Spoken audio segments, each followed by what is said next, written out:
Rishi Sunak has refused to comment on the pensions triple lock, an issue I get all the time in my inbox, GBViews at GBNews.uk. Loads of people concerned about the pensions triple lock. So it raises the state pension, or can do anyway, in line with inflation. This comes after former PM Liz Truss, remember her, pledged that she would protect the guarantee. Well, that being said, Nadhim Zahawi hinted this morning that the pledge would be kept. So good news for pensioners, saying that pensioners are uniquely unable to work.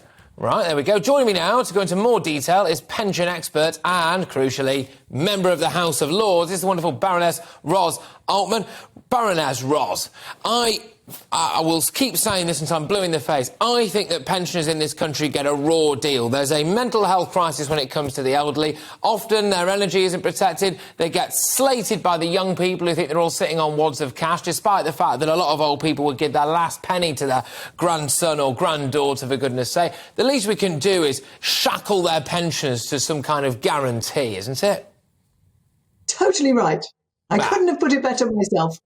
There you go. And good I stuff. cannot believe that the government is seriously, once again, throwing up in the air the certainty that was promised to pensioners time and time again, that their pensions, the lowest state pension in the developed world, don't forget, we're not talking about a king's ransom here, will be protected next year against inflation fully. After they were betrayed this year, the 3.1% rise that was introduced last year that broke the 2019 manifesto promise of proper protection has already happened, and they are still living with the consequences. We cannot let them down again. No, we can't let them down again, and any party that lets them down should beware, because the Silver Army, right, is bad when it gets going. You asked Tony Blair, the slow hand clap at the WI, that was absolute gold. And I tell you what, you know, they do represent, especially in an ageing population, an increasing number of voters and a very vocal number of voters.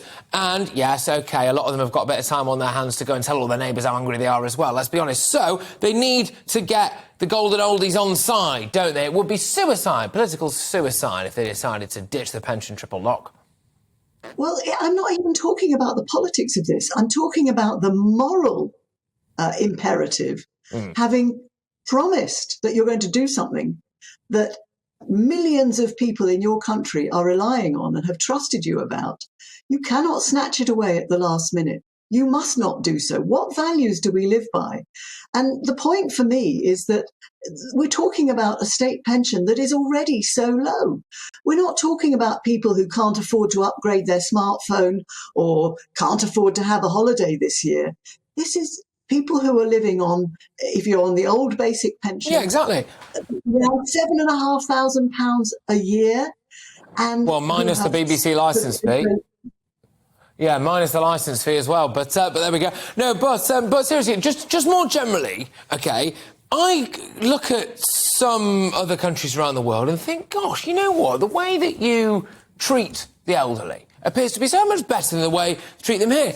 It's not that common. Certainly in, I suppose, what would you say, native British culture or whatever, for the grandparents to live with you when they get old, or for to be necessarily looked after in their own home, in a way that it is very common in a lot of other cultures. And I must say, I look at that and I think, yes, all right, I can fully understand for people why it might be annoying to have the mother-in-law upstairs, but it's the right thing to do sometimes, isn't it? Could we do a bit more? Well, again, I think the right thing to do is to respect the value to society of having older generations and to honour our commitments to them when we make them. They don't expect to be royally treated. And most of them are from generations that understand the meaning of budgeting and living according to your means and try their best not to be a burden on anybody. That's the last thing most of them want. And of course, there are some very well-off pensioners. They're very lucky. But there are millions, and especially women, who have little or nothing else but this meagre state pension. Other countries pay far more than we do. And I'm sorry, but it is not possible to believe that our country can't afford to increase that low pension by just inflation. That is a political choice, and it would be the wrong one.